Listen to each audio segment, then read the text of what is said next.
Assalamualaikum warahmatullahi wabarakatuh. Alhamdulillah bertemu kembali dengan channel ini.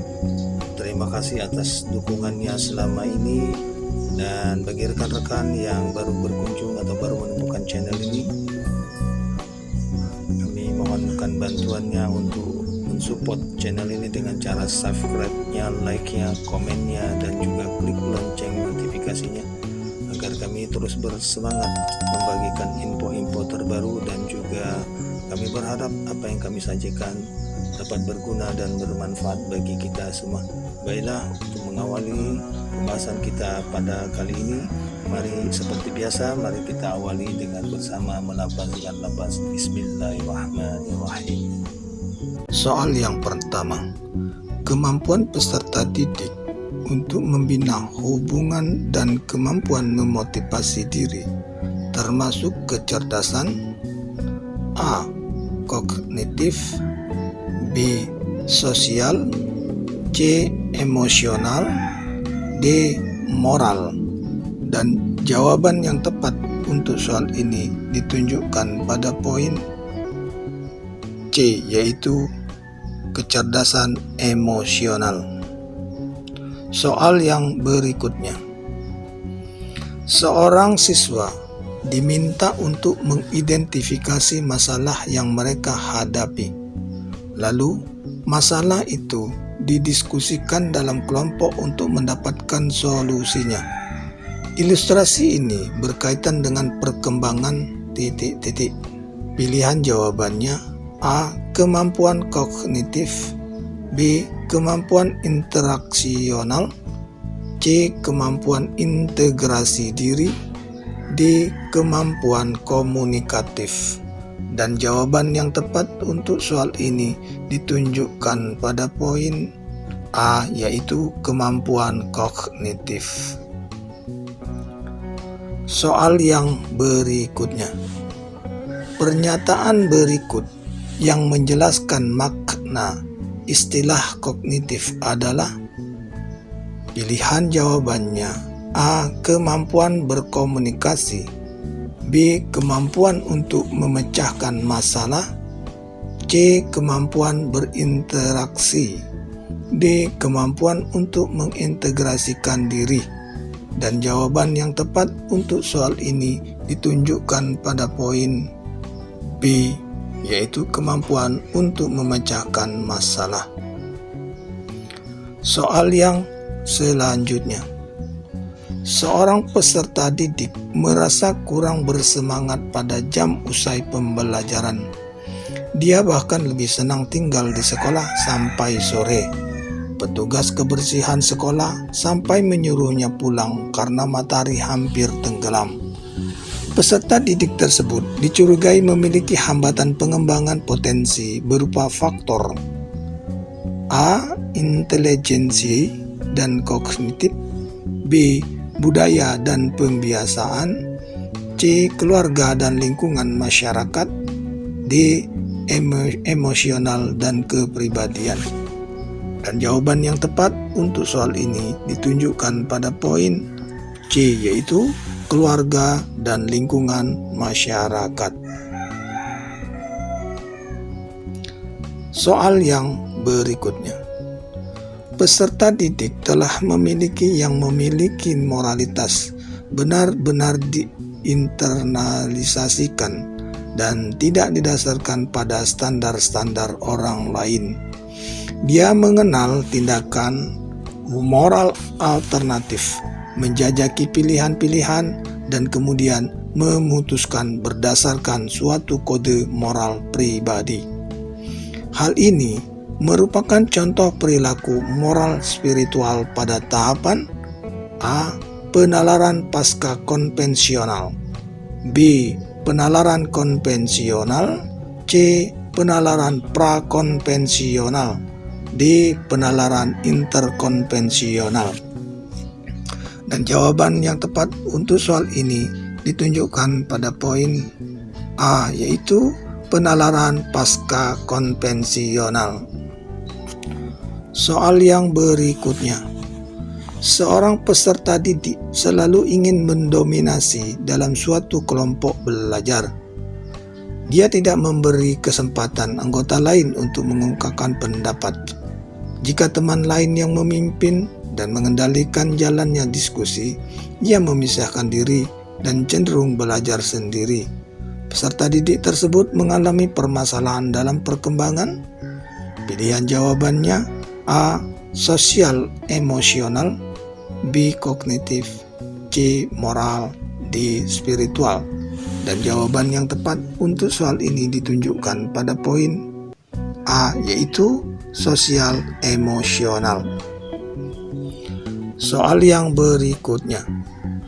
Menggunakan potongan sapu lidi, kelereng, globe, gambar-gambar yang menyangkut pembelajaran IPA serta IPS sebagai media adalah sesuai dengan tahapan perkembangan berpikir anak yang dikenal sebagai tahapan A. Anak memahami bilangan dan angka tetapi masih terkait dengan objek bersifat konkret atau operasional konkret. B. Pengamatan dan penginderaan yang intensif terhadap lingkungannya atau sensomotor. C. Dominasi pengamatan bersifat egosentris. D. Kemampuan mengoperasikan kaidah logika yang tidak terikat lagi dengan objek yang bersifat konkret atau operasional formal. Dan jawaban yang tepat dari pertanyaan ini ditunjukkan pada poin A, yaitu anak memahami bilangan dan angka tetapi masih terkait dengan objek bersifat konkret atau operasional konkret. Soal yang berikutnya. Kemampuan berpikir untuk mengoperasikan kaidah-kaidah logika tetapi masih terkait dengan objek-objek bersifat konkret merupakan ciri-ciri kemampuan anak yang berusia A. 0-2 tahun, B. 2-7 tahun, C. 7-11 atau 12 tahun, D. Umur 11 atau 12 sampai umur 14 atau 15 tahun. Dan jawaban yang tepat untuk soal ini ditunjukkan pada poin C, yaitu anak yang berusia antara 7 sampai dengan 11 atau 12 tahun. Soal yang berikutnya. Memaksimalkan kegiatan ekstrakurikuler, melakukan rekreasi dengan guru, dan melakukan kegiatan informal lainnya memiliki fungsi untuk mengatasi kesulitan belajar dalam hal pilihan jawabannya A. Mengumumkan gagasan, B. Mengaktualisasikan diri, C. Penciptaan hubungan yang baik, D. Memformulasikan tindakan. Dan jawaban yang tepat dari pertanyaan ini ditunjukkan pada poin C, yaitu penciptaan hubungan yang baik. Soal yang berikutnya. Individu memandang apa yang diharapkan oleh keluarga, kelompok, masyarakat, dan bangsa, serta setia mendukung aturan sosial bukan hanya untuk ketenangan tetapi disadari sebagai sesuatu yang berharga. Pernyataan ini merupakan tahapan perkembangan moral. Pilihan jawabannya A. Prakonvensional, B. Konvensional, C. Pasca konvensional, D. Interkonvensional. Dan jawaban yang tepat untuk soal ini ditunjukkan pada poin C, yaitu pasca konvensional. Soal yang berikutnya. Kemampuan peserta didik untuk membina hubungan dan kemampuan memotivasi diri termasuk kecerdasan A. Behaviorisme, B. Konstruktivisme, C. Kognitivisme, D. Cybernetik. Dan jawaban yang tepat untuk soal ini ditunjukkan pada poin C, yaitu kecerdasan kognitivisme. Soal yang selanjutnya.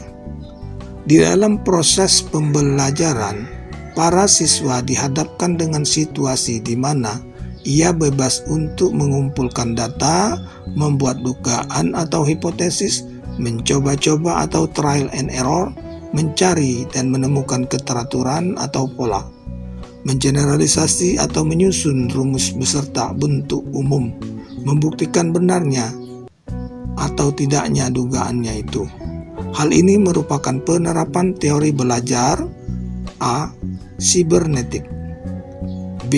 Humanistik, C. Behaviorisme, D. Konstruktivisme. Dan jawaban yang tepat untuk soal ini ditunjukkan pada poin A, yaitu Cybernetik. Soal yang berikutnya. Komponen rancangan pelaksanaan pembelajaran terdiri dari A. Identitas, kompetensi inti, kompetensi dasar, indikator, tujuan pembelajaran, metode atau materi, media pembelajaran, sumber belajar, langkah-langkah pembelajaran, dan evaluasi. B. Identitas, kompetensi inti, kompetensi dasar, tujuan pembelajaran, indikator, materi, metode, media pembelajaran, sumber belajar, langkah-langkah pembelajaran, dan evaluasi. C. Identitas, kompetensi inti, kompetensi dasar, indikator, tujuan pembelajaran, materi, metode, sumber belajar, media pembelajaran, langkah-langkah pembelajaran, dan evaluasi. D. Identitas, kompetensi inti, kompetensi dasar, indikator, tujuan pembelajaran, materi, metode, media pembelajaran, sumber belajar, evaluasi, langkah-langkah pembelajaran. Dan jawaban yang tepat untuk soal ini ditunjukkan pada poin A. Komponen rancangan pelaksanaan pembelajaran itu terdiri dari identitas, kompetensi inti, kompetensi dasar, indikator, tujuan pembelajaran, materi, metode, media pembelajaran, sumber belajar, langkah-langkah pembelajaran, dan juga evaluasi. Soal yang selanjutnya. Perbedaan antara konseling dan wawancara terletak pada maksud dan tujuannya. Lalu tujuan konseling adalah? Pilihan jawabannya A. Membantu siswa agar dapat memecahkan masalah pribadinya. B. Membantu siswa agar dapat melakukan penyesuaian diri dengan lingkungannya. C. Membantu siswa agar dapat mengatasi kesulitan belajar. D. Membantu siswa agar memperoleh informasi tertentu. Dan jawaban yang tepat untuk soal ini ditunjukkan pada poin C, yaitu membantu siswa agar dapat mengatasi kesulitan belajar. Soal yang berikutnya. Menurut teori ini, peranan guru dalam pembelajaran adalah sebagai fasilitator, motivator, dan memberikan kesadaran mengenai makna kehidupan pada siswa. Teori belajar ini berusaha memahami perilaku belajar dan sudut pandang pelakunya, bukan dari sudut pandang pengamatnya. Teori belajar ini adalah pilihan jawabannya A. Humanistik, B. Konstruktivisme, C. Kognitivisme, D. Nativisme. Dan pilihan jawaban yang tepat untuk soal ini ditunjukkan pada poin A, yaitu humanistik. Soal yang selanjutnya. Teori ini memandang belajar sebagai hasil dari pembentukan hubungan antara rangsangan dari luar atau stimulus dan balasan daripada siswa atau respons yang dapat diamati. Semakin sering hubungan atau bond antara rangsangan dan balasan terjadi, maka akan semakin kuat hubungan keduanya. atau law of experiences. Teori belajar yang dimaksud adalah pilihan jawabannya A. Behaviorisme, B. Humanistik, C. Cybernetik, D. Konstruktivisme. Dan jawaban yang tepat untuk soal ini ditunjukkan pada poin A, yaitu behaviorisme. Soal yang berikutnya. Silabus dan RPP sama-sama sebagai rencana proses pembelajaran. Perbedaannya adalah sebagai berikut. A. Silabus berisi kompetensi dasar, sedang RPP mengarahkan kegiatan belajar untuk mencapai kompetensi dasar. B. Silabus bersumber dari standar isi dan standar lulusan, sedangkan RPP bersumber dari standar kompetensi lulusan. C. RPP dibuat oleh setiap guru, sedangkan silabus dibuat oleh tim guru. D. RPP dan silabus keduanya disusun oleh setiap satuan pendidikan. Dan jawaban yang tepat untuk soal ini ditunjukkan pada poin A, yaitu silabus berisi kompetensi dasar, sedangkan RPP mengarahkan kegiatan belajar untuk mencapai kompetensi dasar. Soal yang berikutnya. Seorang peserta didik mampu mendengarkan informasi yang disampaikan oleh guru, tetapi pada saat ditanya, ia tidak mengerti apa yang ia dengarkan. Peserta didik tersebut mengalami kesulitan atau gangguan belajar dalam hal A. Kesulitan akademis, B. Gangguan simbolik, C. Gangguan non-simbolik, D. Gangguan sosial. Dan jawaban yang tepat untuk soal ini ditunjukkan pada poin B, yaitu gangguan simbolik. Soal yang berikutnya. Pada masa kini, siswa dituntut untuk dapat belajar setiap saat dan bisa terjadi dimanapun. Hal ini terjadi karena kemajuan teknologi yang memungkinkan belajar jarak jauh dalam jaringan atau online. Pernyataan di atas sejalan dengan teori belajar. Pilihan jawabannya A. Cybernetik, B. Konstruktivisme, C. Behaviorisme, D. Kognitivisme. Dan jawaban yang tepat dari pertanyaan ini ditunjukkan pada poin A, yaitu cybernetik. Soal yang berikutnya. Tujuan pembelajaran yang menggambarkan proses dan hasil belajar yang diharapkan dicapai oleh peserta didik sesuai dengan kompetensinya dimuat dalam A. Silabus, B. RPP, C. Silabus dan RPP, atau D. SKL. Dan jawaban yang tepat untuk pertanyaan ini ditunjukkan pada poin B, yaitu RPP. Soal yang selanjutnya. Benjamin S. Bloom mengembangkan ranah kognitif dengan urutan berikut. Pilihan jawabannya A.